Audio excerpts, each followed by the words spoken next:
Hello, welcome back to All For United WFC. What a week this has been. Obviously, we had the Leicester review show on Monday. We've played PSG in the middle of that, and I think Mark summed up perfectly on Monday night. We had the Parc de France on Wednesday, and we're going to the literal park on Sunday. So that's what we're going to be talking about on this show as well. We are going to cover PSG at the start of this, obviously, because we didn't do a review show in the end. A lot of us were too angry to do one, I've got to be honest, after some horrendous decision making. So we will get into all that. And luckily, our Everton representative, Peter, who people might have seen over the summer, obviously did the Gabby George show with us over the summer as well. Watch the game as well, so I can add a little bit of maybe a neutral stance on that one. So yeah, get all your comments in and all that kind of stuff. I can't believe this. What?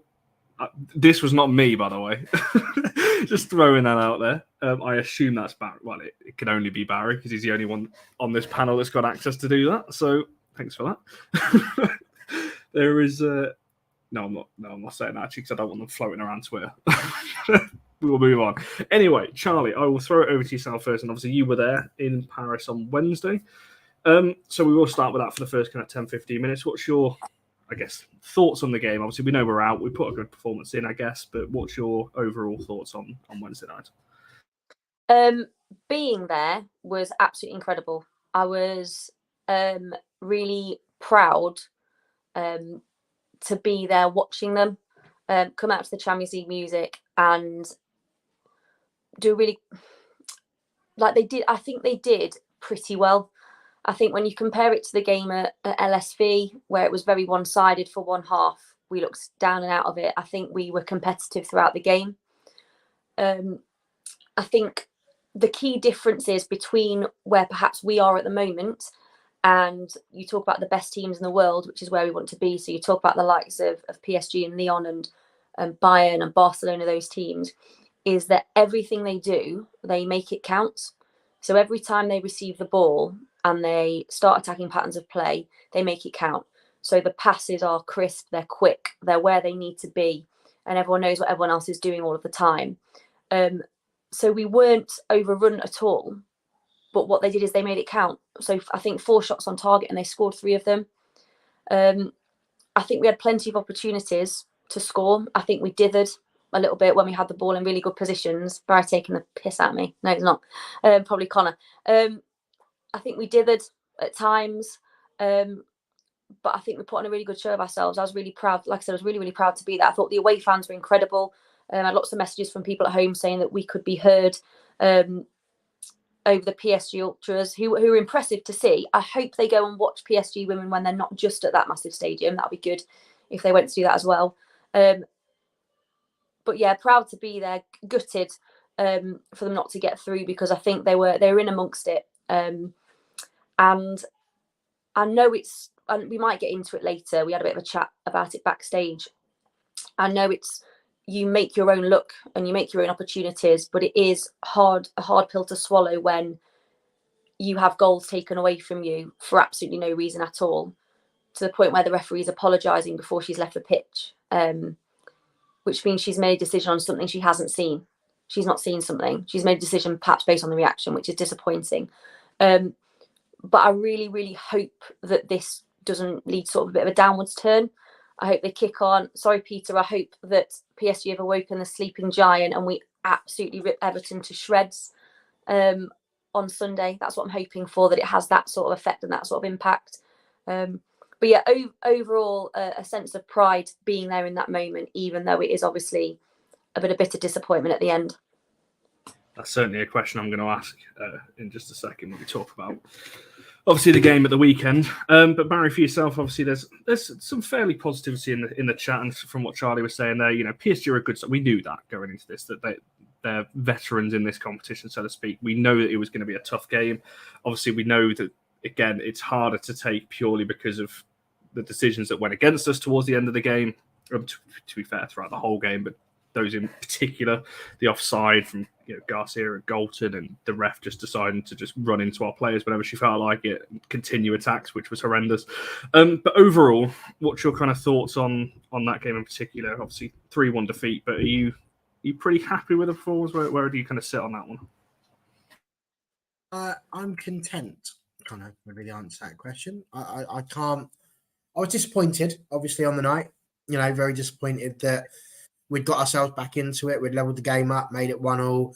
Good goal as well from Nelson. I think that's, you put it on the women's Twitter about how that seems to have gone under the radar a bit and got missed a little bit in the sort of backlash of everything else that happened. But it was a really good goal. Excellent work from Jays to get down the right-hand side, pull the ball back, and a really good finish from Nelson as well. The sort of things that you want your midfielders at Manchester United to do, to be available on the edge of the box and stick the ball in the back of the net. So really pleased with how that went.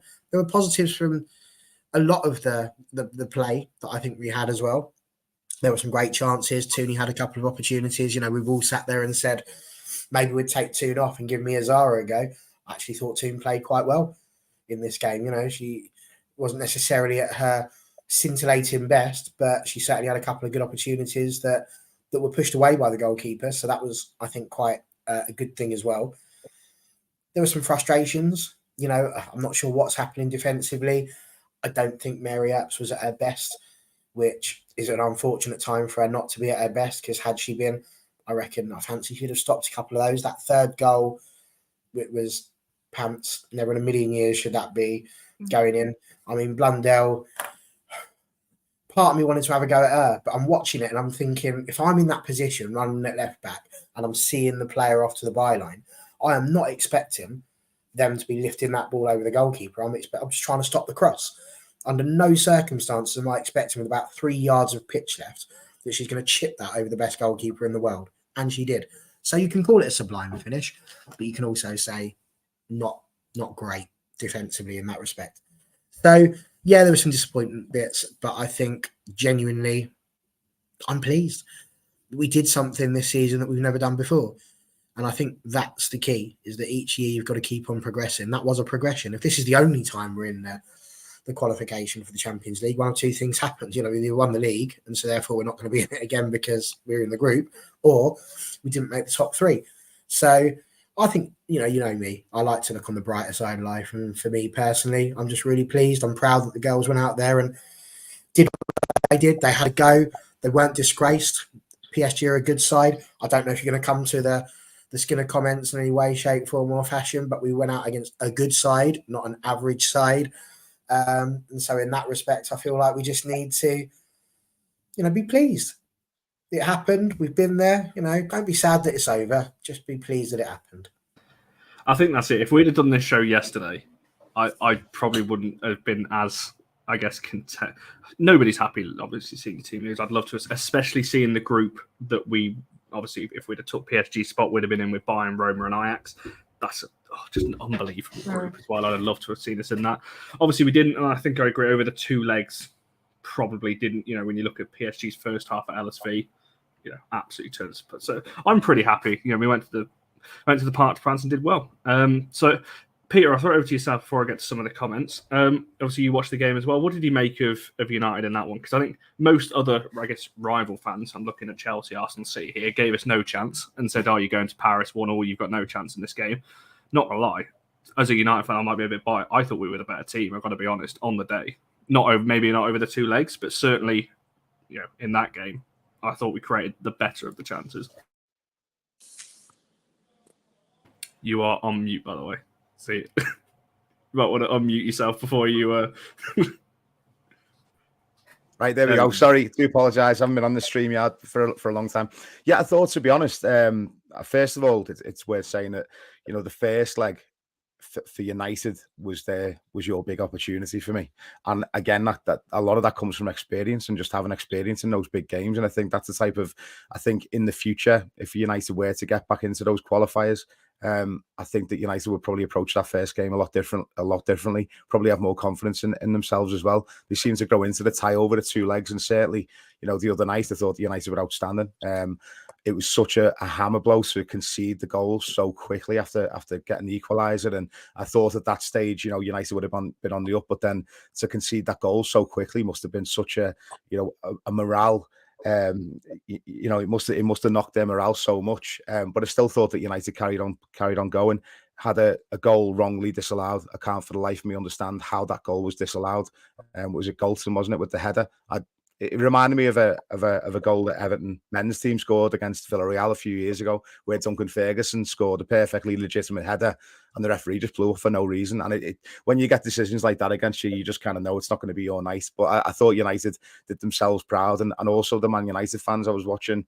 Obviously watching from back here, and all I could hear all the way through with the United fans. And I had a few United fans who were actually in that end as well. I was texting them all the way through saying, keep going, you're doing yourselves proud. And I think it is just a learning curve for Manchester United. And I think, next season they'll come back even stronger. And certainly those players have had that experience now, and it's something they'll want to experience again. So it's there's a lot of positives United can take from it. No, for sure. I definitely think that's a good way of looking at it. Come on, John, you're not kidding us on this panel. No, you've not got a picture on here, but those of us who know you know that cannot be the case unless you've got some kind of wig on, or you've magically grown it since you've been in Paris in the last few days. Who knows? Understand that Johnny's quiff is no feet tool. There you go. Someone start that on Sunday. Get some songs about John on the cards. They're all about me and my hair and my car last weekend, which was a different one. There's a lot of comments talking about the back line. That is a question I wanted to get to in a second as well. Obviously talking about defence. To be fair, looking at the comments, it's relatively positive, I think, on that front. Oh God, is there a comment that I've missed while I've just scrolled up? Oh no. Saying nothing, Condog. I'm saying nothing. I'm going to plead the fifth this time. But I have put a player of the match poll in the chat just purely because obviously we don't do a review show, so we do need one because we top these all up, and at the end of the season we'll see who's got the most. This is probably the closest poll we've ever had. Everyone's 34%, 28, 22, and 16, so it is pretty close. How many people voted though? Because if it's 5, that doesn't really count. No, we've got 32 on there at the minute. So you couldn't get those percentages if it was 5. It wouldn't work. Just putting that out there. All right, maths teacher, we don't need that here. Always, never switch off. Always learning. Always working. So your 4 options, if you haven't seen the poll, is Jace, Millie Turner, put Lisa Nelson on there, and Leah Galton as well. And it's even closer now. Jace has just nicked that a little bit in front. So we'll come back to that towards the end as well, as we usually do. Obviously, there's some talk about tired legs as well. Again, I'm sure we'll get into that when we talk about the preview and all those kinds of things. And obviously, there's a lot of chat talking about the finishing as well, which, to be honest, was our big problem for me on Wednesday night. You talk about the Toon chance. There was a chance just before that Lisa Nelson just, again, Jace played it into her, and she stood on the ball and she's inside the 18-yard box and just stood around like, just shoot, do something, like anything at that point. Obviously, the chance towards the end with Garcia and Jace is. Sorry, after the Leicester game, I'm pretty sure Skinner talked about that. He talked about the fact that there was basically too much faffing around, and just sometimes just got to put your foot through it. So we were expecting there to be more shots on goal, and they did it a little bit later on. Like, obviously, it gets a bit desperate, doesn't it, when you need to win? But then it was just a bit all straight at the keeper. But yeah, strange amount of dithering going on. From a neutral point of view as well, like watching it, I thought Jace, is that how you say Jace or JC? Jace. Yeah. That was something that struck me, to be honest with you. She seems to do so much fantastic work, certainly in the final third, but then it's almost, she's very unselfish in terms of the fact that she'll lay the ball off, but sometimes I look at her and just think, just take it on yourself. Do you know what I mean? You kind of done the hard work, and you want to see, certainly, having lost Russo in the summer, you want to see a player come in and really, hit the ground running and have that little bit of greediness about them. Do you know what I mean? Someone who wants to score goals for themselves at all costs, as well as help the team out. But I just think that Jace, I just thought that she had more opportunities to get a shot off herself rather than try and bring her teammates in. But I suppose on another day, if she sets up 2 or 3 goals, then everyone would be happy anyway. But yeah, I just, from my point of view, I think that she can probably be a little bit more selfish when it comes to finishing chances. That particular Jace moment everyone's talking about, though, to be honest, I didn't think the pass was all that great from Garcia. I think it left her needing to touch it. I think it was a bit behind her, and it wasn't as strong as it could have been. So as a result, if she gets that in front of her, she gets the chance to just take one touch and smash it. Instead, she had to take a touch, turn around a bit, and she weren't able to do it. So personally, having looked at that, Yes, it was. See, look at this. This is why I love this girl. She's amazing. Me and her are on the same wavelength, apart from the fact that she just supports an absolute bunch of crap. I'm joking. But yeah, brilliant. It's just exactly that. It was just behind, and so the result, it was a bit of a nightmare. So yeah, I agree on that again. But it's the same thing when you're looking at. You let off on that one, but it's the same thing. Is that we're obviously talking about Jace there. In that instance, Garcia is the one that should have took the shot because she's got into the chance and so on. And it's that indecisive. I agree with what this comment is saying. Obviously looking at what Rashford to me still does it a lot. I've got to be honest, but Benny McCarthy, what he did with Rashford last season on the men's side, that's what I think Jace needs because she's got what annoys me. She's got the ability. And it's like whether it's a confidence thing or, like I said, that indecision.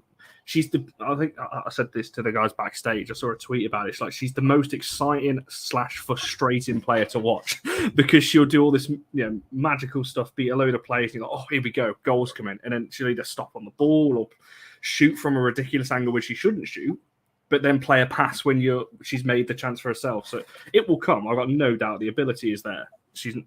I think she is our best player in our squad right now, but it's just a little bit. It's that cutting edge, and there's something we'll get into as the show goes on because we are going to need to find that certainly in the in the league now as well. And yeah, that was the one. Two of us have found the cutting edge. It's you that needs to find it. Pull that mop out. I keep saying every week I need to get it cut, and I've not yet. It is getting a bit long now. Yeah, that one in particular, the one the sport is talking about there, the one I don't know what Toon was doing. I couldn't work out what it's like. She thought there was going to be Galton on the back. It was really weird, wasn't it? It was like a half shot pass.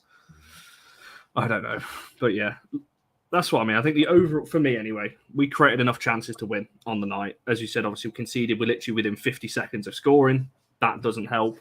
You've got Mary Earps, again, doesn't seem on it this season. We've got our midfielders, for me, left our fullbacks out to dry. You look at the first goal, there's only the back four in shot. Nelson, Zellum and Toon are up by the halfway line. You can't do that against a PSG side who I said on the preview have got one of the best left sides in Europe. So, yeah, it's a tough one. Charlie's got her hand up, though. I think she's going to make a point. Yeah, I know, obviously, at some point we're going to move on to the Everton game. Otherwise, Peter's going to be thinking, what on earth I'm doing? But there is one thing I want to say unrelated to the football that's happening on the pitch. And I think it has been reported to United. As wonderful as the experience was for the away fans, and I think this is another. I don't know if people have been to the Parc des Princes to watch the men.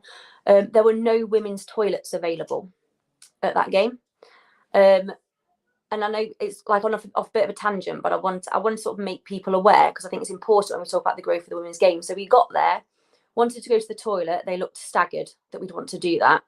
We're then escorted through this massive iron gate, so not even in the away section, to some toilets where they didn't have the key for the women's, only the men's. And there were young kids there. There were young female girls there as well. And they just said, no problem, just go in there. And just sending us in 2 or 3 at a time into the men's toilet where there were men. Not that they were going to do anything, but I think it's just having a slash in the urinal. And they were as surprised to see us as we were to see them.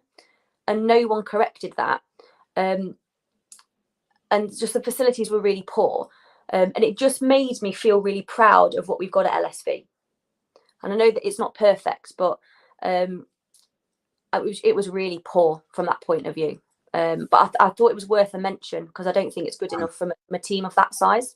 I'm not being funny, Charlie, but even the county ground that Stevenage play at has got girls' toilets. I mean, that feels like a basic thing. I mean, they had them. They couldn't be bothered to open them. Oh, they didn't open? Oh, my God. He just said, on a women's match. He said, it doesn't matter. Just go in there. Just go in there.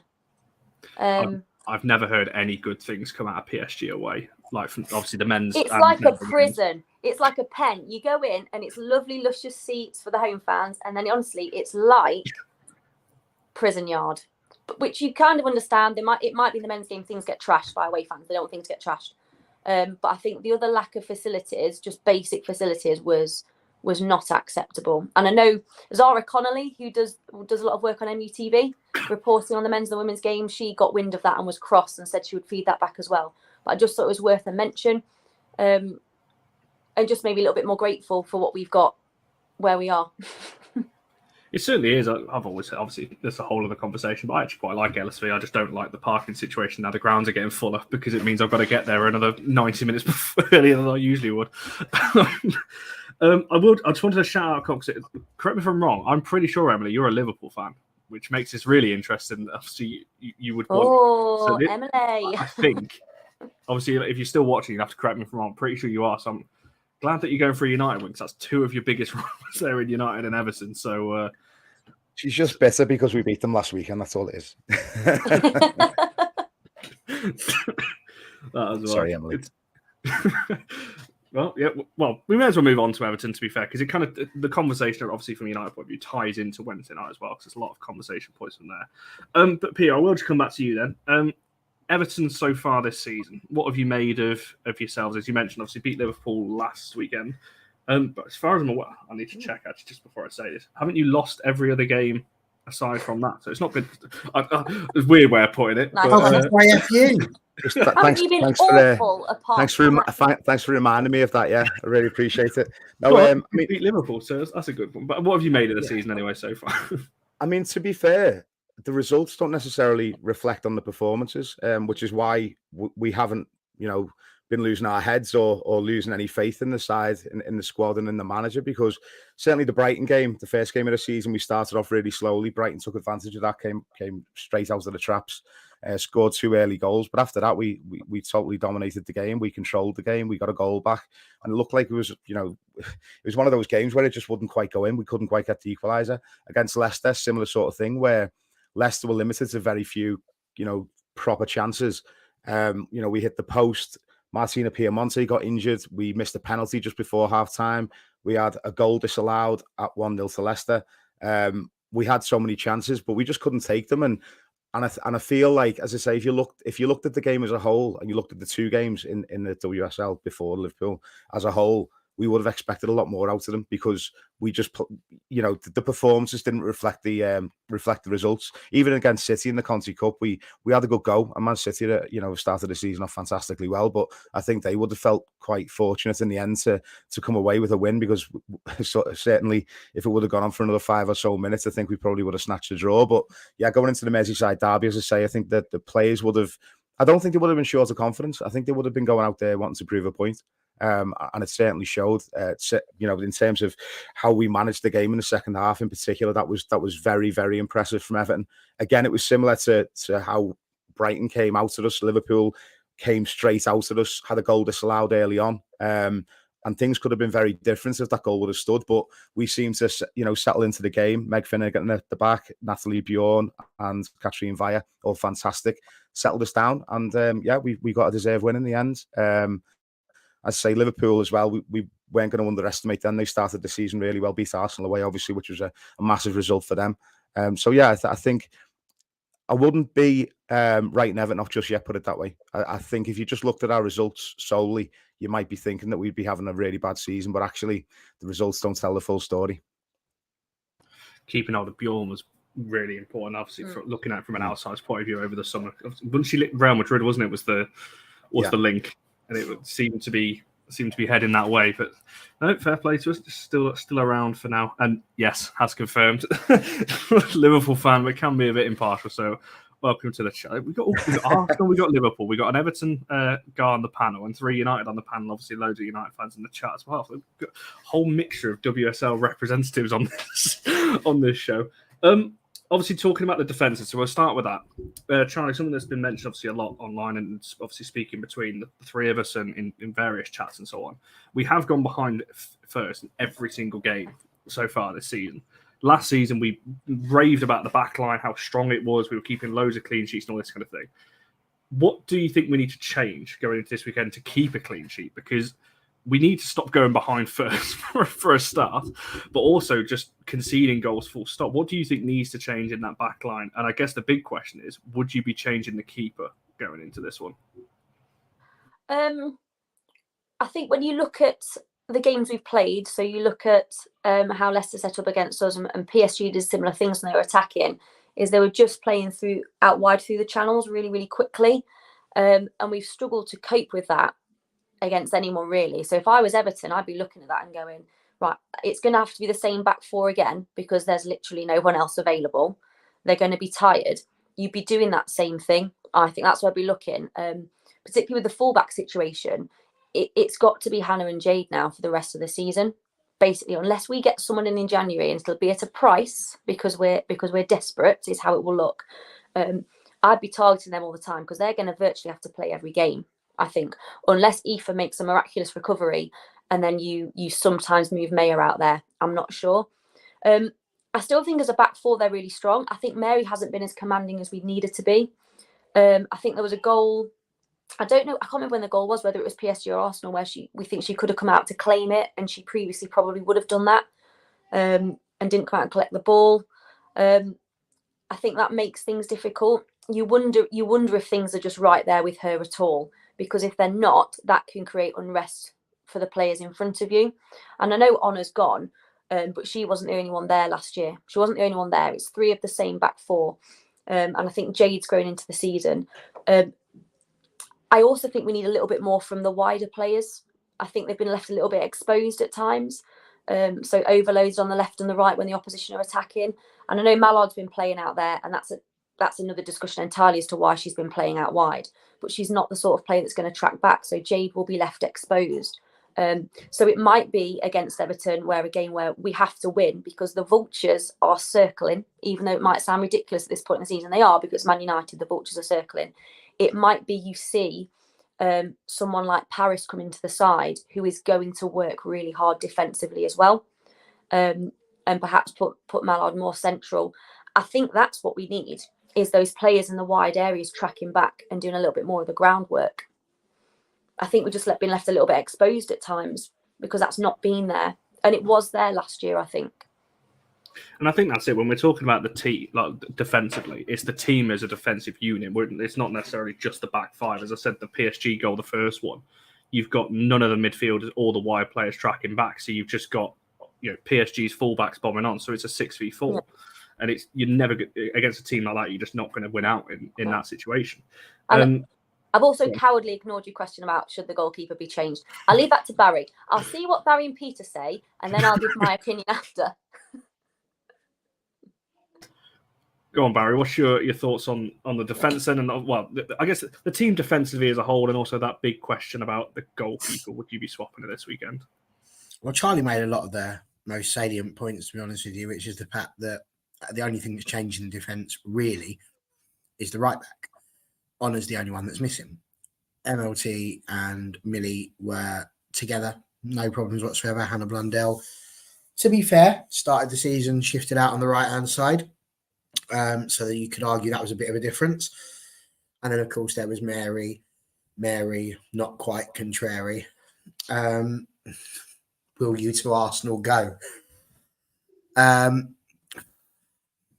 think the other thing to think about there is that when you look at that right-hand side as well, we've actually changed the whole right-hand side because we're not really playing with the likes of Paris out on the right-hand side. Mallard's been out there. Jays has been out there. So actually that whole right flank, which incidentally is the PSG left, is different. Jade's there as well. So you could argue, at least with that there is not necessarily a problem, but something that needs addressing or building on because it's different to what we had last year. The left-hand side shouldn't be. If Hannah's playing at left back and Leah Galton is left wing, which she normally is anyway, no problems. We should be expecting that. And Leah comes back, she's an absolute machine. She's backwards and forwards, no problems whatsoever. So there shouldn't be so much for drama down the left-hand side now that Hannah's back.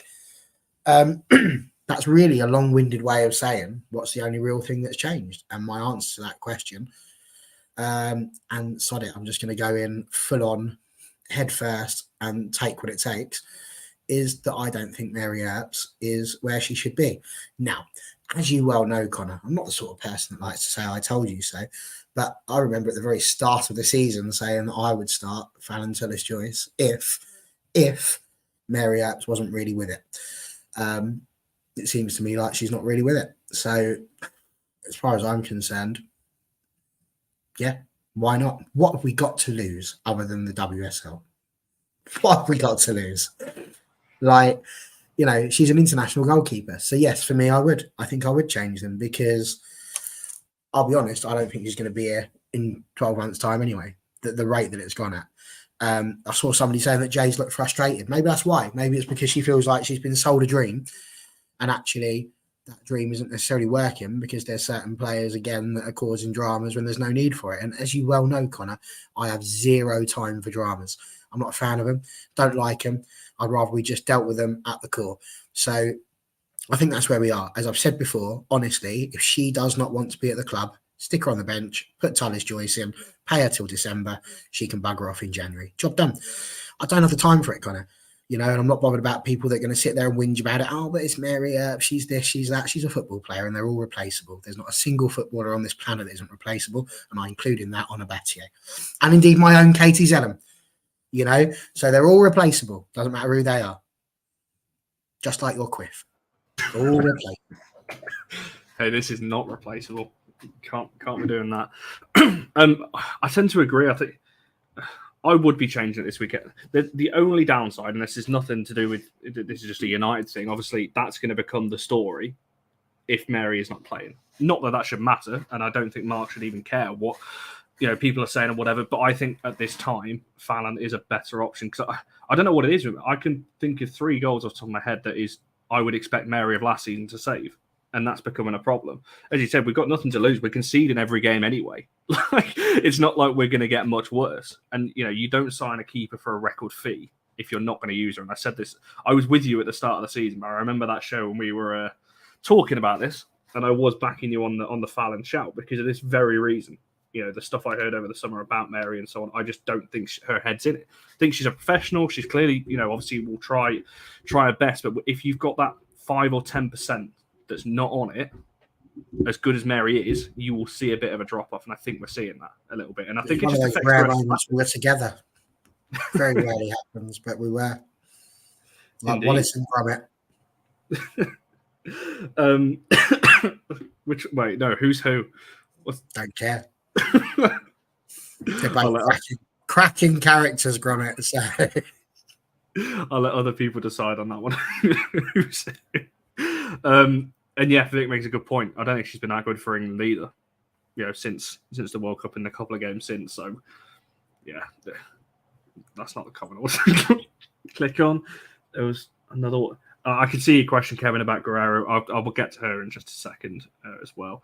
But Peter, for yourself, obviously looking at it from an outsider's point of view, would you be happier with Fallon in goal or with Mary Earps in goal for United? And are you looking at it from an Everton point of view, going that United back line is maybe not what it was last year, and that you feel a little bit more confident you can get at us this year? I mean, I'll be honest with you. I know that the mistakes in particular that you're referring to with Mary Earps so far this season, certainly, I mean, the 3rd goal against PSG for me, just I can't for the life of me understand how that went in, whether it was a complete piece of individual brilliance or just really bad positioning from the goalkeeper. I just can't understand how that's gone in. And as Charlie mentioned before as well, the Arsenal game as well is certainly at least one of those goals she could have done better with. But I think for me, I think it would be a really tough ask to bring a new goalkeeper into play at Walton Hall Park in particular. And I'm not just saying that as an Evertonian, but it's not exactly the most. I mean, I love it. I love our stadium. I love what it is, but it isn't. It isn't. How do I put it? It isn't probably one of your bigger stadiums, if you know what I mean. It's very raw. It's in your face. The fans are right on top of you. The ground's a bit skiddy. There's loads of wind. It's really open to the elements. I just feel like very that would Sunday be league, I think, is what you're trying to say here. It's better than that, but it's very sort of open to the elements, is what I'd say. And I think it will put a hell of a lot of pressure on a goalkeeper coming into a new league. To start her first game under those conditions is what I'd say. I'm very proud of our ground at Walton Hall Park, especially the fact that it's our own, and we've moved back to our sort of home, if you like, by Walton, which is where Everton have always been based. So I'm very proud of it. But we're all very aware that there's at least one more stand to build. So, but for now, it can be quite a difficult place, I'd say, for teams to come and play on. I see. I didn't even think of that. To be fair, that's a really good point. Obviously, as you said, the fans literally are basically on the pitch. So, for a new keeper coming in who's not played in the league before, you're going to have. I'm not saying it's obviously the same as what you'd get in like a men's game. Obviously, the atmosphere is a little bit different, but you are going to get something behind the goal. I remember at Boreham Woods, Barry and Charlie were both there. When we played Arsenal away, Zinsberger got a lot of stick because of how close you are to the pitch behind the goal there as well. So I don't necessarily think it's even necessarily from the fans, because we're not really like that type of support. You know what I mean? We don't really give abuse to opposition players or anything like that. I actually genuinely mean the weather, because there isn't a stand behind either goal, and it's a very swirly wind at the moment in Liverpool with this storm. So I just think it will be a bit of a baptism of fire. But yeah, we'll see. Certainly an interesting point. I really don't know. I don't know what I think he'll go in Mary again. I think it'll be the same back foot. But Charlie, we were talking about this yesterday. We're one defensive injury away from having no fit defenders on the bench. And that is mental. I know that with Lad, we've spoken about this before, Lad can drop back, Gold can drop back. But do we really want to be doing this makeshift? Barry, you talk about all the time, shoehorning players in. That's essentially what we'd be doing. Putting players out of position because they can kind of play there and they're just filling a gap. And to me personally, it baffled me because I remember doing the show pre-season and going, we've got so much depth. And now it's like we're one or two injuries. I'm like, we've got no defenders. What's happened? And to me, it's mind-blowing that we've got a situation where that back four has got to play every single minute now because we do not have anyone else. Yeah, it's just been incredibly unlucky. I wonder when, I haven't looked into it, I haven't done my research on it, but I wonder when Aoife is due to be back. But I suppose the issue with her is she's going to be like a bit of a Ledley King, I think, isn't she, for Spurs? Like, can maybe play one game a week when you look at the injuries that she's had. It's just tough. The thing I would say is, at least with sort of, obviously Millie had that long injury, not last year but the year before, the issue with her neck, wasn't it? But it was like a bizarre medical thing. But her, Maya and Hannah are pretty much unbreakable, I think. I think Hannah only was forced to miss a game through COVID or something like that. But yeah, it's a concern. And I kind of get what people are saying about, if they're a bit shaky, it might be a mistake to change the goalkeeper that most of them have played with the whole time. And I know we've also got Gemma Evans that we've not mentioned, but she is literally there as a squad player. She's not someone you're wanting to bring in when the going gets tough. And as much as like Diane Caldwell was a bit of a cult hero a couple of years ago, it never should have got to that point where she was playing either.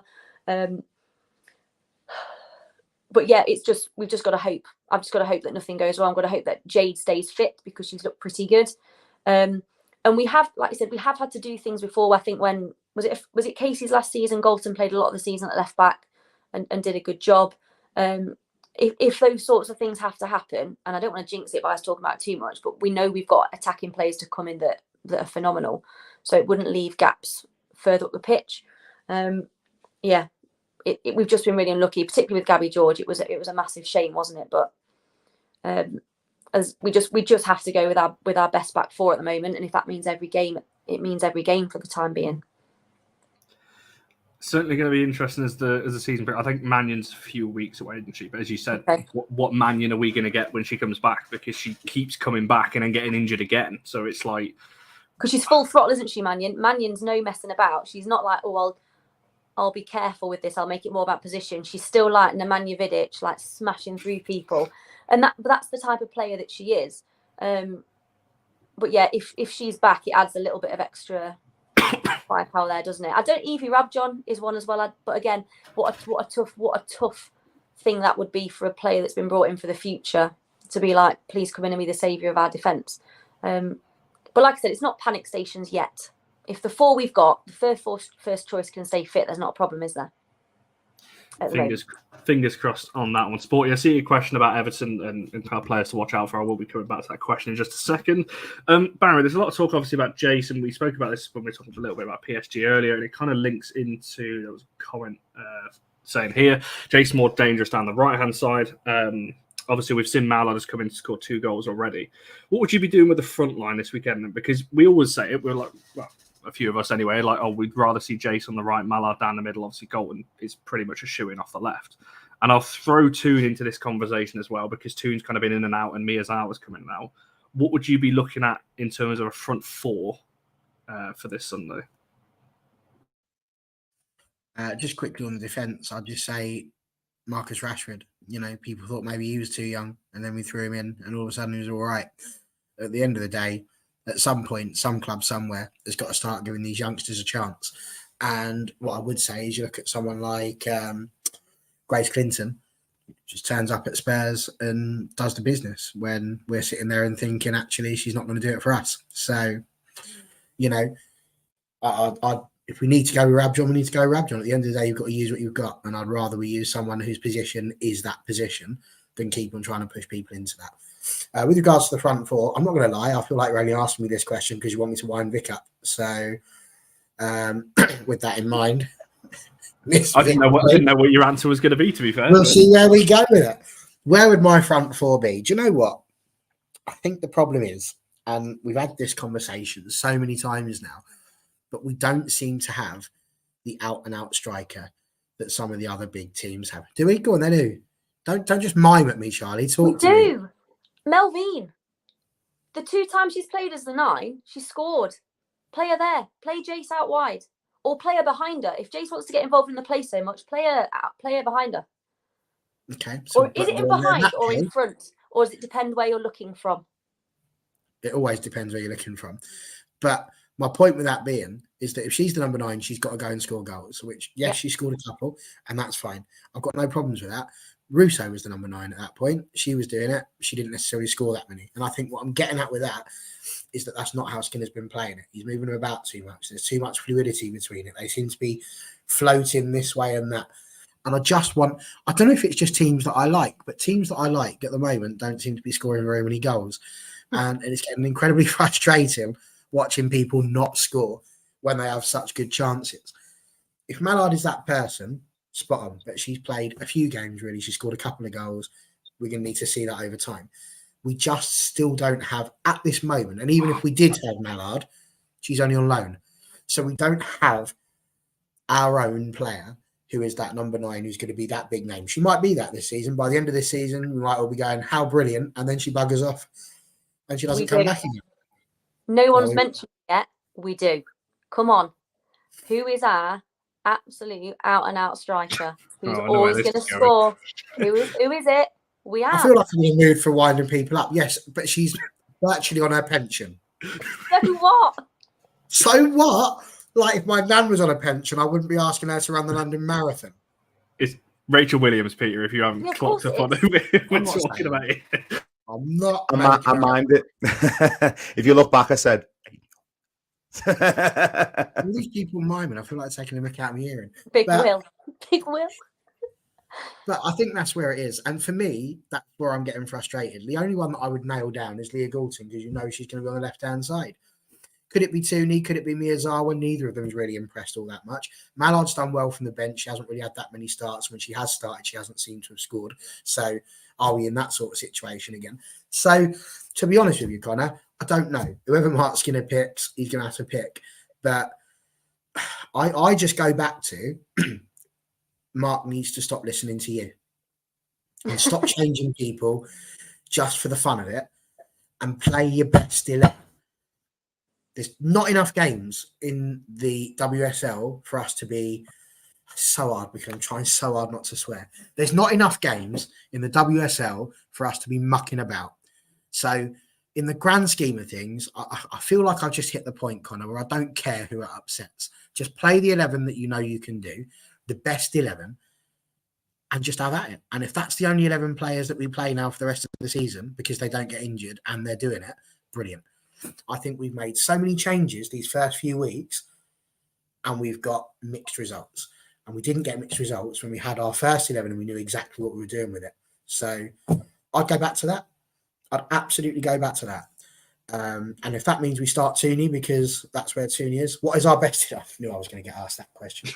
The best 11 is whatever I said at the beginning of the season. But again, the back four is what the back four is. You know, I would still put PTJ in goal. It's still Tooney. Sorry, not Tooney, Zellum. I'd put Nielsen in. I think she did better than Lad has done in the start of the season. So I would absolutely go Nelson now, based on how Lad's performed. You could pick Toonami as well, it doesn't really matter. Neither has filled the place with roses just yet. Galton's going to be left wing. We'll stick Mallard up at number 9, just so that Charlie can be right. And if you're doing that, then you have to play Jays on the right. You know, that's how it works. And we've got to do that and stick with it and see how it gets on. And the reason you put PTJ in is because at the end of the day, Marriott's probably going to be here next season. So we need to prepare now for next season and have a side that's ready to hit the ground running moving into next year when we're in the Champions League again. It's interesting, this whole talk about the front line, isn't it? Because I've just had a quick look to make sure that I'm right before I say this. So Mallard's best scoring season for Lyon, she was actually playing off the left. She wasn't playing down the middle. Play on the left then. Fine. What, they Galton down the middle? Whatever. No, but my point being is, it's surprising because to me, she looks better down the middle. And as we've alluded to earlier, for me, we were at our best last season because we had wingers who track back. Mallard out on that side is not going to track back as much as, let's say, a Garcia or a Paris, whoever it would be that would start on the right over her. So I'm not sure. I don't think we know what our best 11 is. And I think that's a problem, whereas last season we did, and we had that consistency. We knew what our best 11 was. This season we're going into it mixing about because we don't know what it is, because there's been a lot of changes to that team. I thought Peter just didn't like what I said that. He's like, I'm interested to know, like, from Peter, what front four does he not want to see? Like, what front four for us would he look at and be like, oh, that'd be the biggest issue? You're on mute again, by the way. I know, he was on mute when he was doing it before, which I found so humorous. And he's doing it again. And he's speaking with such passion. I'm used to this because my little dog came in and he was scratching at my leg, trying to get my attention. So I thought, I do apologies. Yeah, as I say, the player who really impressed me the other night, who I think would cause us problems, is JC or Jace. Yeah, I think she's the player for me who would cause us the most issues. In terms of front four, Leah Galton always scores against us, so I'd be very, very happy if she didn't play, but I'm assuming she would do. Ella Toon, in terms of like sort of in that sort of, you know, slightly forward midfield position, I think Ella Toon is always a threat, and again, she's another player who always seems to have good games against us. I don't think we can say anyone likely, to be honest with you, with the squad that Manchester United have, and certainly not with some of the goals we conceded this season. But yeah, it'll be an interesting one. I'm more concerned about who we play at left wing back, to be honest with you, because I know Lucy Hope has slotted in there for a couple of games, and she's unfortunately got injured. Elise Stenovic and Sarah Homegaard are still out as well, so it's going to be a tough decision to see who starts in that left wing back role. I think it'll probably be Katrine Vaya, although Claire Wheeler, who's normally a central midfielder, played there for most of the derby last week, and she was fantastic. So but again, it's not a natural position, so it's a tough one for me. As I say, it depends on which players line up for Everton as much as anything else, because I think if we're not able to field a strong back line, you could have a field day. I hope so. But we will field a strong back line. Yes, okay. Let's get that in there. I just wanted to point out again, just briefly running back to this, it's not about arguing about rotation. It's genuinely not. The thing for me about it is that in the men's game, they've got so many games they're playing Sunday, Wednesday. You get 2 games a week more often than not. In the women's game, you don't get that. At the level that I'm at with Stevenage, there'll be sometimes we have a couple of weeks and they're not playing. And match fitness matters. It matters. If you leave them out for a couple of weeks, they've then got to come back and try and pick up the speed of the game again, and they're not at that level. Now, the WSL is a bit different, I grant you, because they've got full time and they're paid and it's their job and all that sort of stuff. But you need match fitness. It absolutely matters. So then you get to what Paul's saying here, about if you don't use your squad, you won't attract top players in the future. I'd argue we haven't. We haven't anyway, because the people we're pilling in aren't necessarily always doing exactly what we wanted them to do.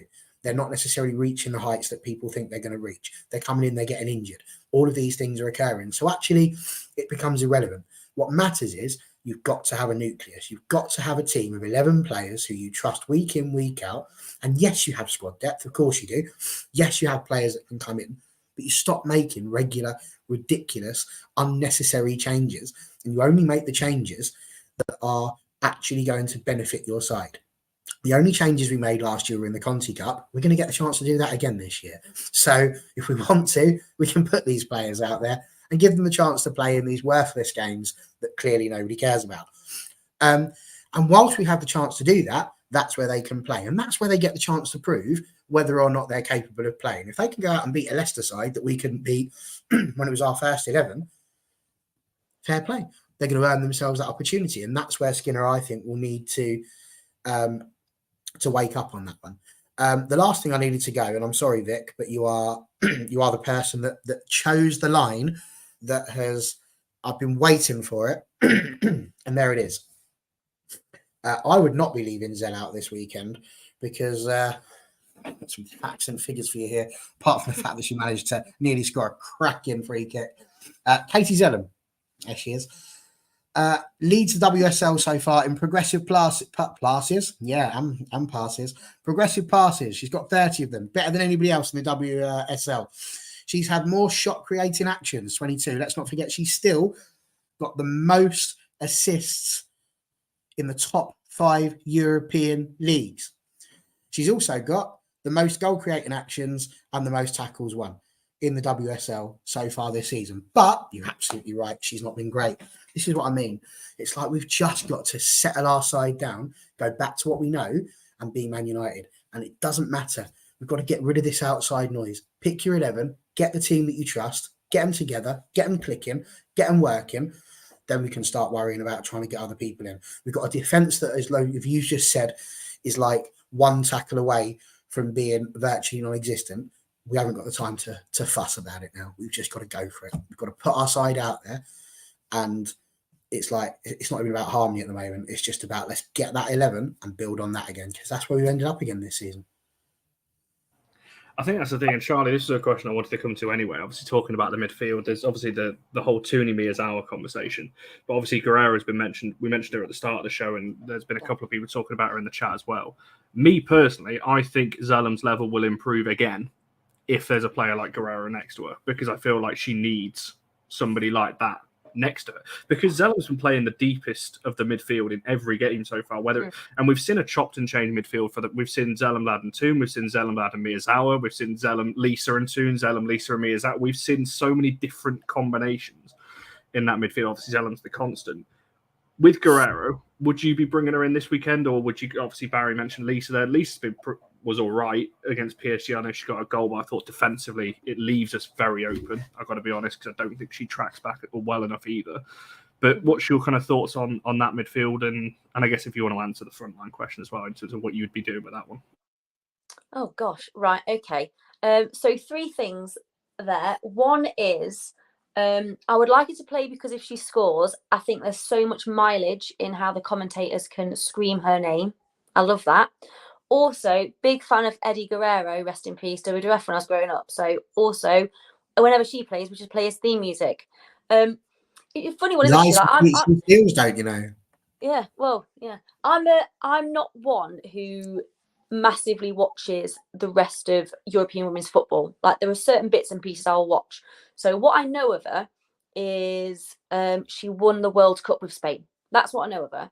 And I also know that the midfield we've been playing, the combinations of midfield that we've been playing so far as a collective unit, so not in singling out individual players, maybe hasn't worked as well as we would have liked it to. So I think there is no harm if you have consistency elsewhere to bring her in and see what she can do.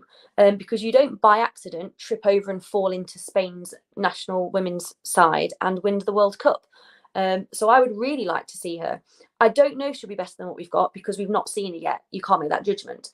But she's one of those players I'll be really interested to see.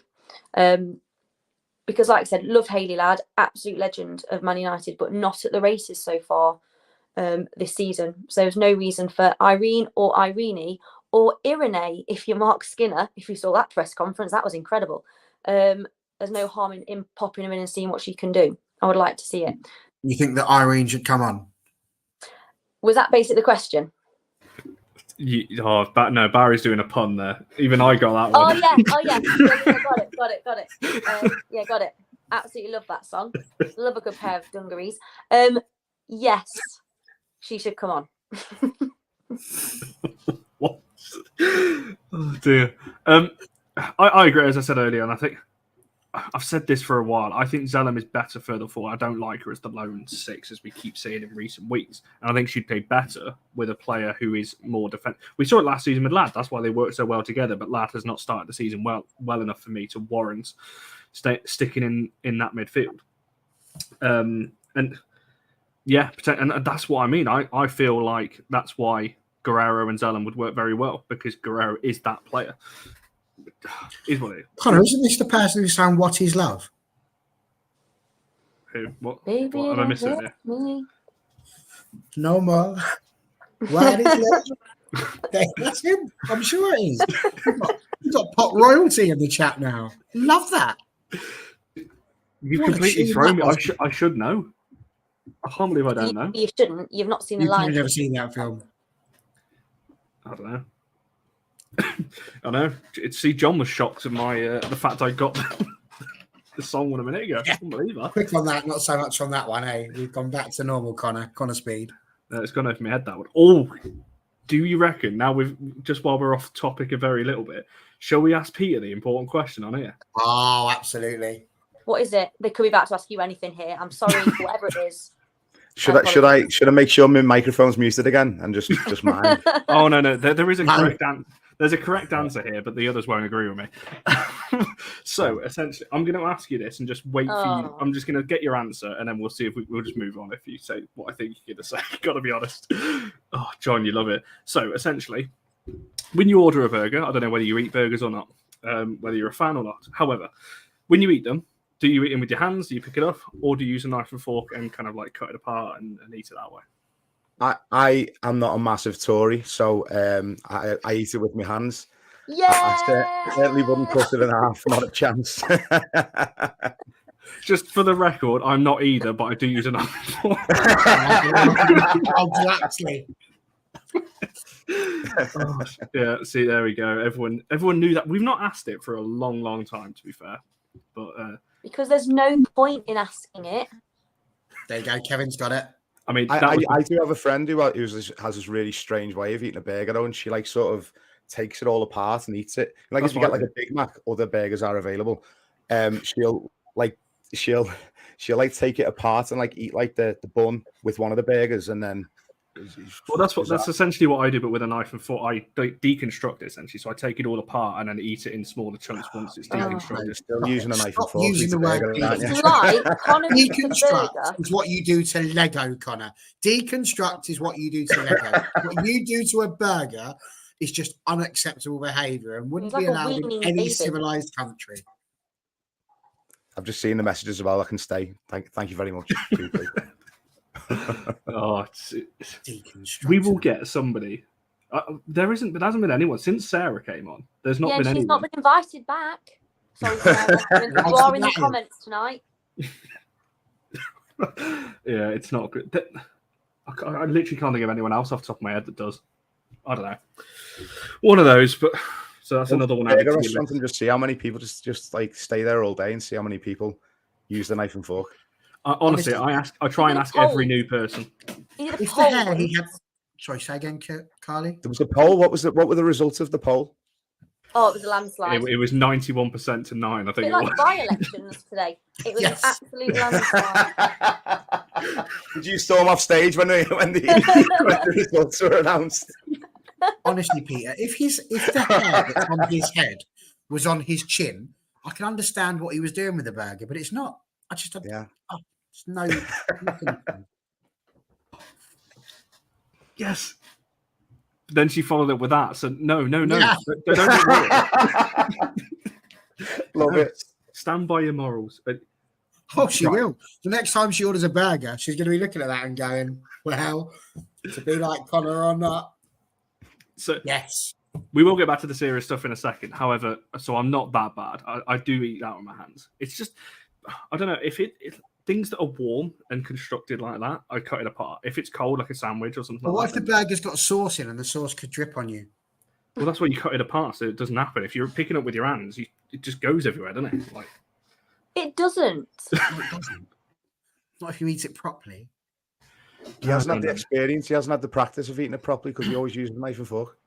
So it's like, So if- you know what I mean? He won't have the right technique to be able to do it now. You've missed out. So the issue is warm. The issue is warm foods. So what if Not necessarily, your but lovely mother brings you a fish finger sandwich? What the heck are you doing with that? Go and no, get the because cutlery, Mum. sandwiches are different, isn't it? Because it's A like hot dog.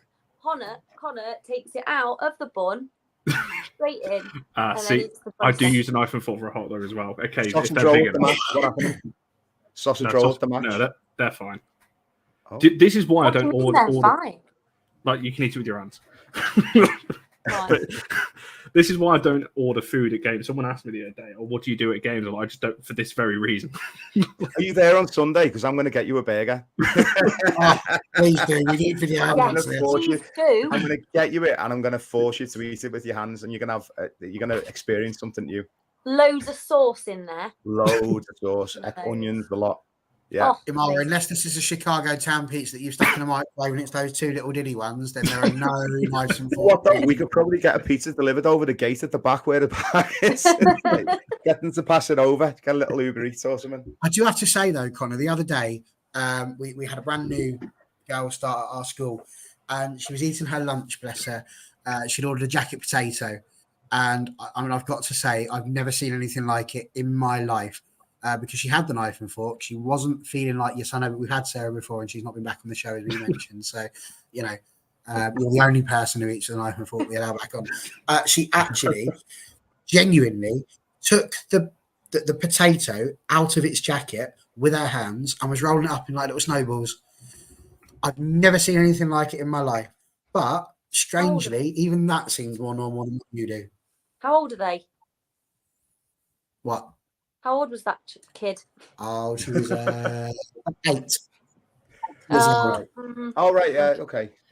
Yeah. Yeah, I shouldn't have admitted that one either, should I? Yeah, because you just embarrassed yourself again. You've lost any and all credibility you might have left. So let's get on to predictions. I was Get going back to football. Yeah. I was going to. Barry keeps flicking away. Silence of me. No, nor me, Sarah. I don't either. See, and so if you're new around here, this is essentially what happens. It always goes off the rails at some point. It's either about films or it's about. You did it. Well, I you kind of derailed hoped. this train. Yeah, because I thought I might have another quite member. Happy, talking about United's defensive woes, and then you brought up the burger. No, because we were off topic anyway. Barry was making film jokes and before I was born. So I actually just spoke to Hadaway, which I'm really proud of. I'm going to put that in one of my things that I did before I died. Spoke to Hadaway on a what is love, still loving United even though they can't score. oh, trust me, this is the question. If we ever get a player on here, that's going to be one of the first questions I ask him. let's see how far we can really push this. Anyway, there was a question for you earlier on, Peter. Obviously, who should United be watching out for then for obviously standout players from your side? Well, I think probably our biggest threat will be someone who hasn't been able to play too much this season so far, who's Katja Snoys. She made a return against Liverpool, played the last half an hour and was absolutely fantastic. She was our top scorer last season, missed her massively so far. Unfortunately, she broke a bone in her hand away with the Netherlands just before the start of the season. So in terms of general fitness, she'll be sharp and she'll be ready because, you know, with the type of injury it was, it meant that she was still able to train fully. So I think Katja Snoys will be our main threat. But we've got, you know, Nico Sorensen, another player who, and you're talking about in terms of your wide positions, potentially that would be somewhere we could exploit for United, certainly with Gabby George missing unfortunately. I think Nico Sorensen as well, just with her pace, her power, direct running, really exciting player. Obviously, you know all about her. She's been with us for a while, but yeah, Nico's coming into some good form. Another returning player as well, Karen Holmgaard. I actually saw someone mention in the comments before about you needing a box-to-box midfielder. What I'll say is hands off Karen Holmgaard when she's fully fit, because what a player she is. Again, she came on against Liverpool, first game of the season that she's been able to play, and she was fantastic. So we do have a number of Although the results wouldn't suggest it, we are actually quite a dangerous side. We do have and also special shout out Heather Payne, our right wing back, Irish international Heather Payne. She's been absolutely outstanding for us so far this season. Really, I love her style of play. Reminds me of a young Seamus Coleman. Very direct, stands the defender up, not afraid to take the defender on the outside, and defensively solid as well. Really good crossing as well. Really sort of all round, very good fullback / wing back. So Heather Payne. If I was going to pick one of the three, I'd probably say Catches Noise or Heather Payne. That's a fair shot. And just very quickly on that one, on Helen's comment there, she's saying, is it going to be Brosnan or Ramsey in goal? Yeah, is it going to be James Bond or someone from Neighbours? Well, I mean, I would expect Ramsey because she's played most of the games. Having said that, Brosnan obviously started last week, and I know that Brian Sorensen likes to rotate his goalkeeper. Is quite strange, really. Normally, with most managers, I'd probably say 99% of managers, you have a designated number one goalkeeper. But Brian seems to like to freshen it up and to swap and change. I think we should be playing Emily Ramsey. I think she'll relish the chance to play against Manchester United. Obviously, she's a big Man United fan. I think it would mean a lot to her to lead Everton out as well. And yeah, I will go with Ramsey. But if Courtney Brosnan were to keep her place, I wouldn't be disappointed. I think that Courtney's also proven at the top level. Certainly, she played very well for the Republic of Ireland at the World Cup as well. I think Courtney's a really experienced and decent goalkeeper as well. Yeah, it's certainly going to be tricky, whoever's in. I really like Holmgren as well. I couldn't have sat on the fence anymore there, could I? We all do it from time to time, that's for sure. Every player. I love all our players. They're all great. I'd struggle, to be fair, if somebody asked me just one United standout. But yeah, you've made some fair shot. Holmgren, I'm glad you mentioned, because I speak to a lot of people in Scandinavia and obviously highly rated with Denmark as well. Really like her as a player. I was going to make a reference off the back of what Barry just said about James Bond and Neighbours, then I thought I better not go down that route because he's already gone massively off topic this conversation. There was a question a bit further up.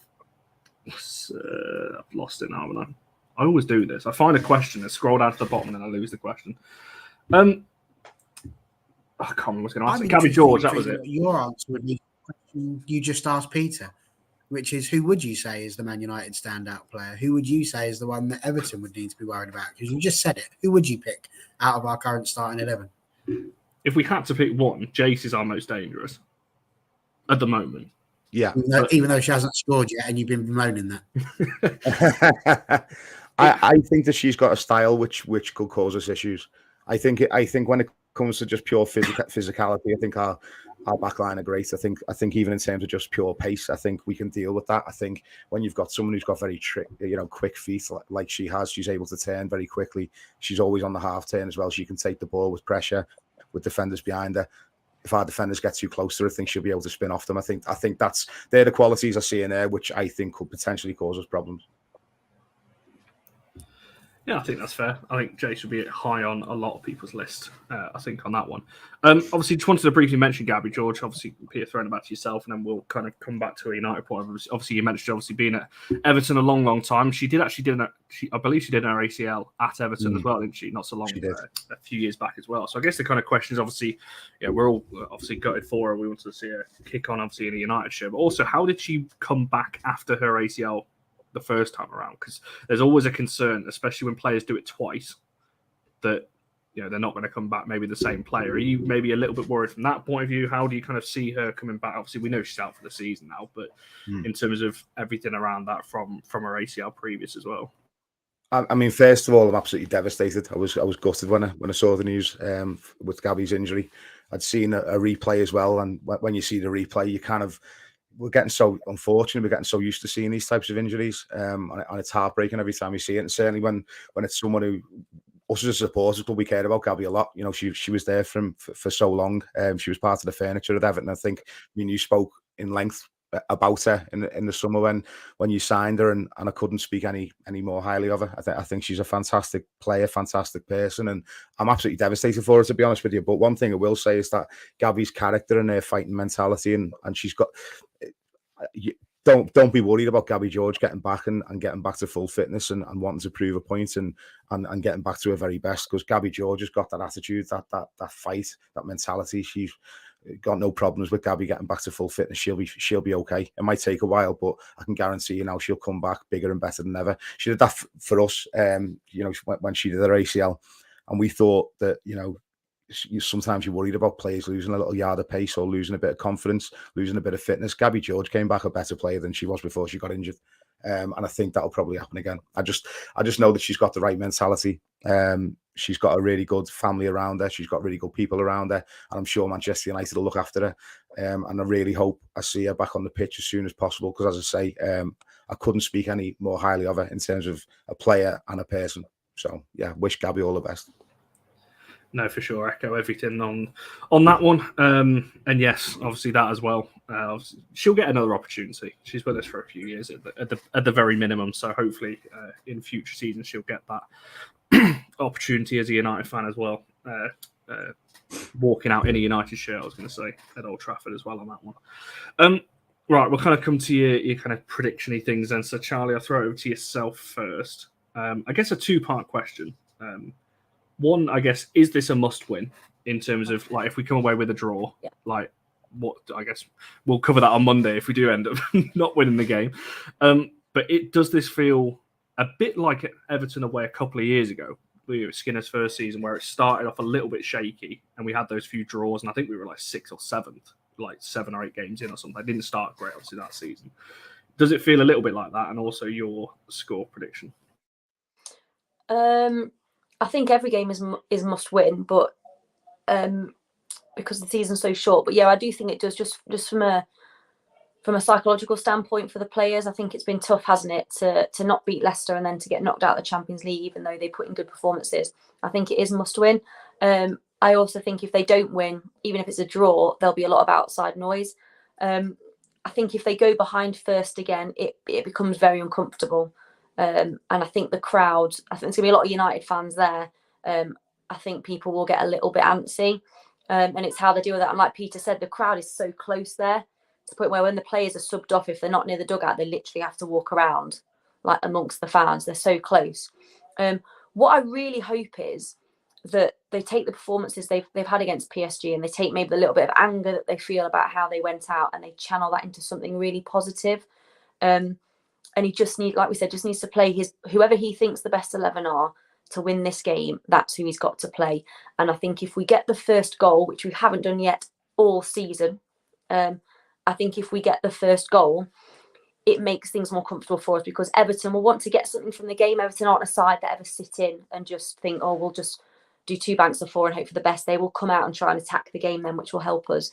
I do think we will win. I think we'll concede again. But I'm going for 3-1 United win for me. Barry, same kind of loaded questions for yourself.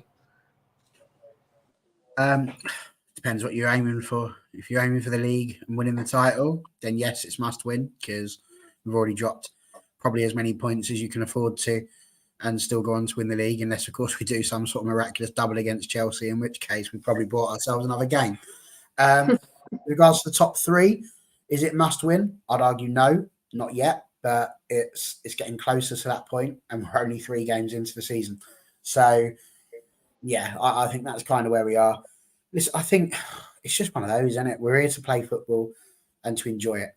And I just enjoy the ride as a Man United fan when it comes to the women's side. I really do. I think we do need to not go down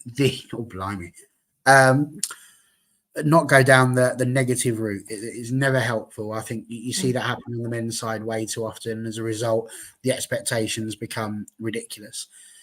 I think for us, top 3 is, where we should be expecting and aiming for and fighting for. And if we get that, then we should be pleased. Obviously, we're aiming for the title. We'd love to win that. I said we'd finish 2nd, I think, this season. So even I wasn't trying to aim for those lofty things as I thought we were going to last year. So, no. Is it must win? There's a lot of things happening in the world at the moment. It's a game of football. The word must is heavily loaded in that respect. So it depends on what you're after. Having said that, 4-0. Oh.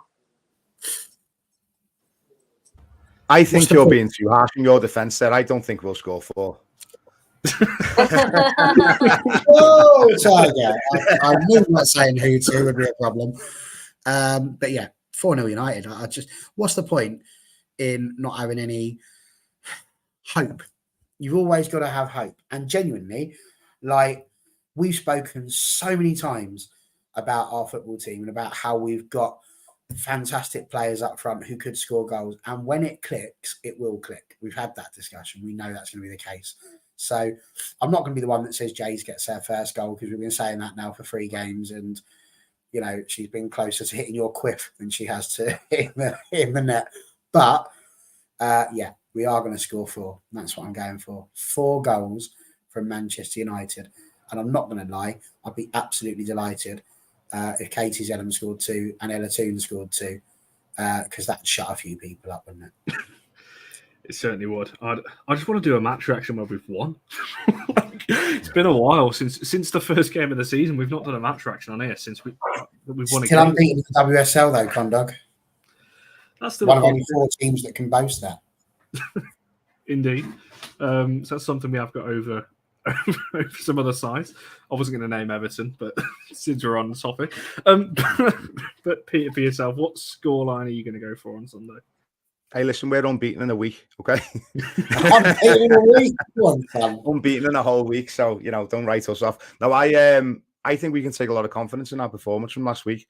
And I think certainly I can't see us just sitting back and not wanting to get on the ball. Like, Brian Sorensen doesn't play like that. He doesn't go long. He doesn't try and just sort of hoof the ball up and hope for the best. I think he wants our players to get on the ball and play out from the back. It might actually work in Man United's favour if they get the press right and they can anticipate us playing it out from the back and try and break that up early. But if they don't, I think we've got a chance. I really do. I mean, we're due a good result against certainly a Walton Hall Park.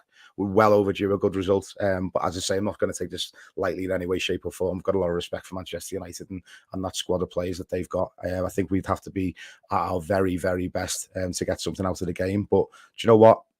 Haven't seen how we played and responded last weekend in such a high pressure game. I think I've got every faith in these players that they can go out there and put on a performance. I just want to see our team. I don't want to see us get, roll over. I want to see us, put in that fight, and it's going to be a really tricky atmosphere. I know United always travel really well, really great away fans who will be making a lot of noise, but so will we. So it's going to be an interesting one, I think. I really do. United will be hurting after getting knocked out of the Champions League. They're going to want to come back with a vengeance. They're going to want to prove a point. I just hope that point that is proven can wait another week. Well, you'd have to wait a couple because there's an international break right after this game. Yeah, so that'll do. Yeah, we'll have to wait a few weeks for that one, which is so annoying. When I was looking through the AFU schedules earlier, I was like, "Oh, God, international break right in the middle of this." Which to me makes it even more of a must win, because I hate going into international breaks on a bad result. Because it's just as United fans, what do you hate more, international breaks or the Conti Cup? Because international breaks, yeah. Internationals for me as well. I'd rather have Conti pair than international break.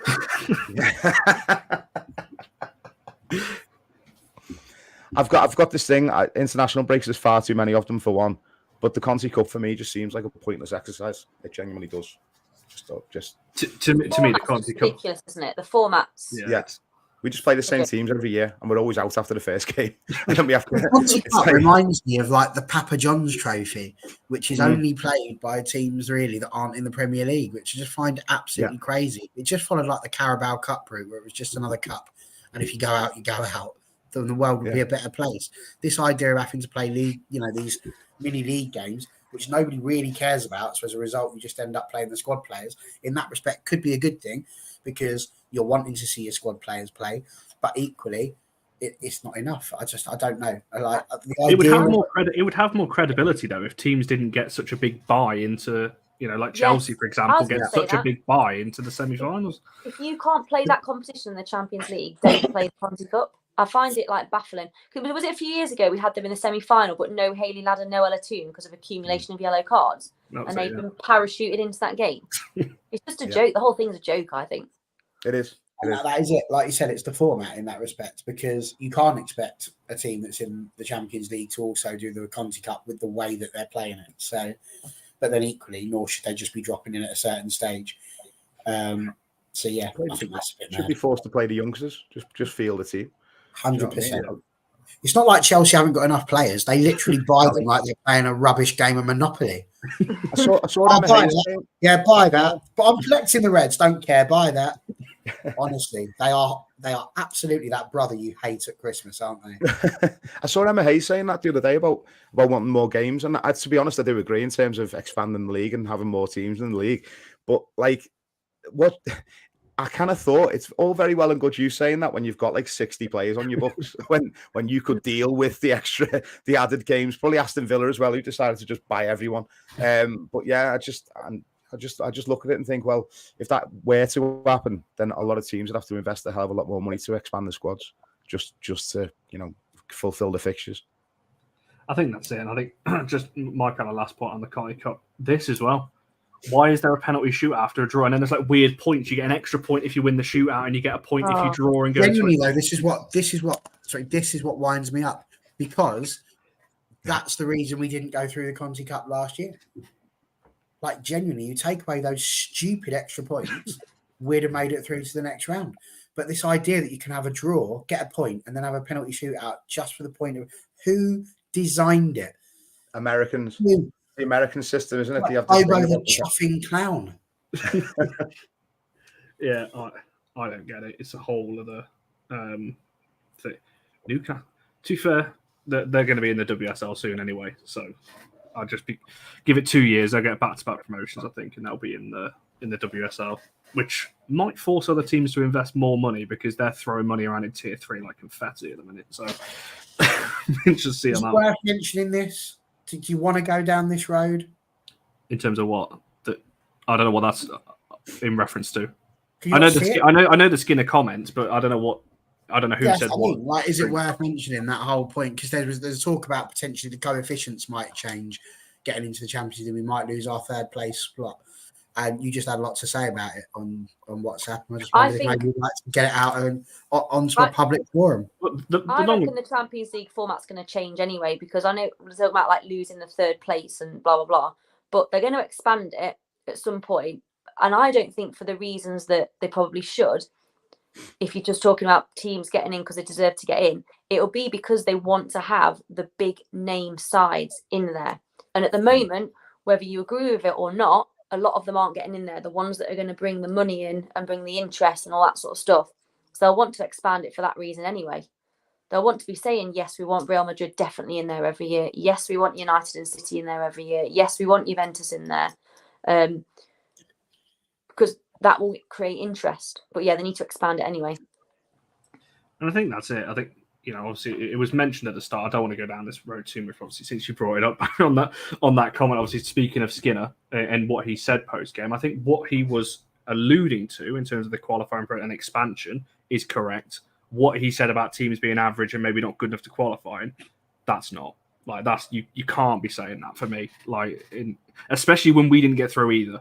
Like, that to me just comes across as entitled, like, oh, we should be in there because we're United. Well, no.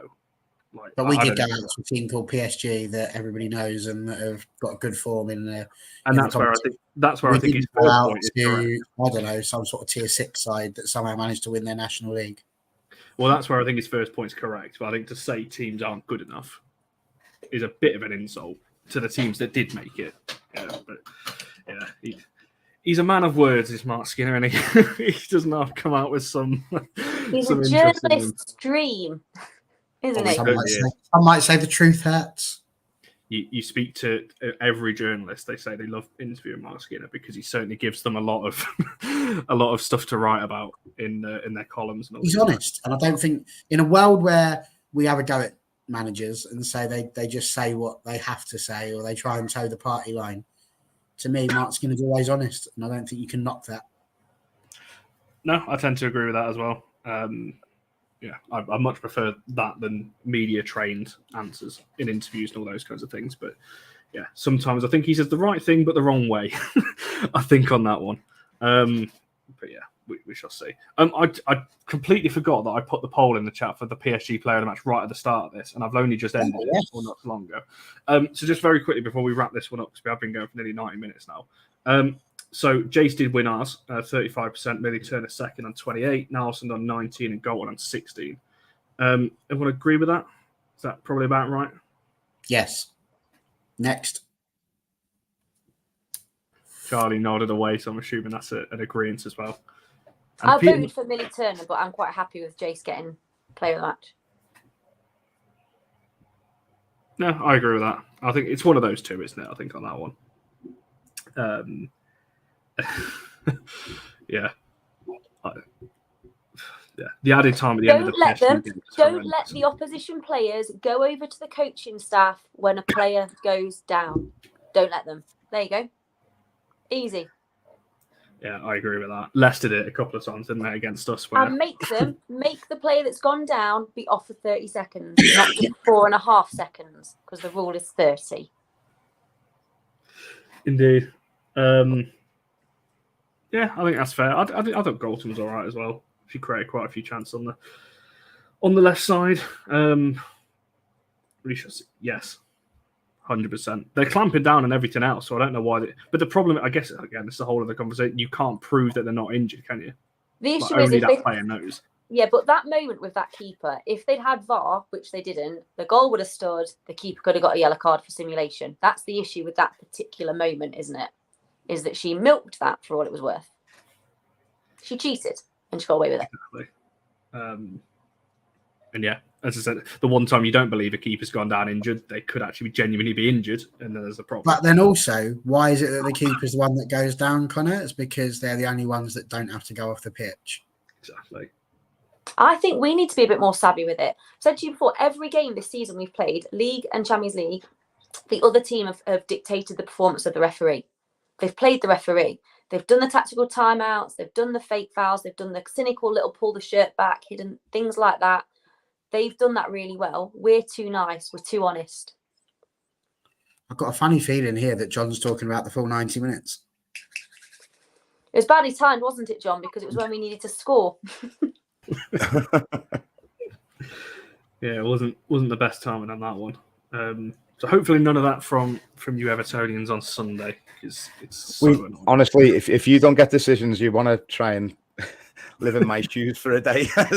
We don't get anything, honestly. There'll just be two sets of really angry fans on Sunday, hating the referee from all angles. Or it might end up being like 5v5. It might end up being a 5-a-side game. Everyone will get sent off for nothing. Yeah, we can have a little game on the pitch next door as well. There you go. Someone bring a football with them. We'll have an All for United versus like obviously you got the blue Everton thing on your thing there. Maybe we'll do like. I'll tell you what, the Everton Women's Supporters Club, Julie Macon used to be a cracking goalkeeper, top goalkeeper, Julie. There we go. We'll get a game organised. I can't wait to see who wins the crossbar challenge at half time. Oh yeah, I love a bit of that. And they've also got a playground, if I'm not mistaken, just next door. So what I'd really like is if you could go there, Connor, because I'd like to know what's bigger, the slide or your hair. I'm getting it cut. Like it can't be dealing with it. He slip. Oh God, is it he slip? Is that who it is this weekend? Is it? Is that who it is? Well, it's gonna, and everyone's gonna be sent off. Everyone's goals are gonna be disallowed. Yeah, I say it could be worse. It could be Cheryl Foster. So, oh, what would she do? That would be her worst nightmare. What send would everyone she off. do? Yeah. Send everyone off, or wait until just before kickoff and just call the game off, just abandon it, just to annoy everyone. Yeah. She's not the main ref, but she's in the official team. Appreciate that. We do love Connor. Nobody's ever said differently. There we are. Oh dear, it's going to be an interesting one, that's for sure, on Sunday. Right, we will wrap it up there because I think we've been going for 90 minutes or so. Peter, is there anything you want to shout out while you're here? Obviously, I can see you've got the blue room thing on your little bio, whatever that is. Your name tag there. Is a little name at the bottom. I do a lot of stuff with the Everton Women Official Supporters Club. So obviously, it's on Sunday. Any United fans, come and say hello. I say you'll always get a friendly atmosphere, friendly welcome at Walton Hall Park. And yeah, I'm going to buy you a burger so that you can finally learn how to eat one properly. It won't. I just won't touch it. That's really rude. That's really rude. Honestly, Wouldn't that Connor, be shocking, Charlie? Yeah. the way you that would be introduced horrendous, him was outrageous. And then you just like the blue or whatever that is. Like, honestly, we want these people to come back. Shocking, isn't it? I can only apologise for Connor. I think he may possibly just, like, I think the weight of the hair is just really just pushing on his brain at the moment. So we apologise for that. But yes, it'd be lovely. I'm sure you'll find a couple of us. Lovely Indeed. friends. We'll be dotted around, and then we know Burger's inside. That's for sure. We'll see. No, we don't. That It would was make a actually really on- good TikTok. It was on a show with the three of us like last year somewhere. I just won't tell you which one it was. Nobody needs to rehear that again. Anyway. Right, we will wrap it up there, as I said. For those in the Predictions League, obviously, if you haven't got them in, the first kickoff is tomorrow at 12:30, so you've got literally less than 12 hours. No, more than 12 hours. About 18 hours. I got my timings wrong there. Charlie had a go at us about our maths earlier. Connor, we can't be doing this. You've got before. It's all these youngsters haven't had to learn how to tell the time because it's all digital. Oh, yeah, exactly. Easy. Make it easier for yourself. Anyway, we'll be back on Monday, obviously, for the reaction show. Obviously, we are an international break, but there'll be some other kinds of shows at the back end of next week as well. If we win, I'll Peter, be back on Monday as well. What was that? Sorry? I said if we win, I'll be back on Monday as well. Oh, no, you won't. It will just be you. Three of us won't be coming on. Yes, obviously, thanks for coming on, Peter. We've really appreciated you adding the balance of the conversation as we always enjoy on these ones. And yes, you survived an hour and a half with the three of us, which is quite something. We should start having certificates, to be fair. I'm assuming that's a film. That's a famous film that I just never have heard of. The Bridge Too Far. Never heard of it. You also in the other one, A Quiff Over the River Kwai. Never heard of that either, but it fits. No, So. Hairspray. No, don't you start with that because John is in the comments. Will be jotting these down. Going to Quiffhanger. Hates it. Anyway, so we'll be back on Monday for that one. As I said, there'll be some other shows later on in the week. Make sure you follow the Twitter account at allforunitedvids, liking the video, subscribing, all of that stuff. We shall see you guys next week.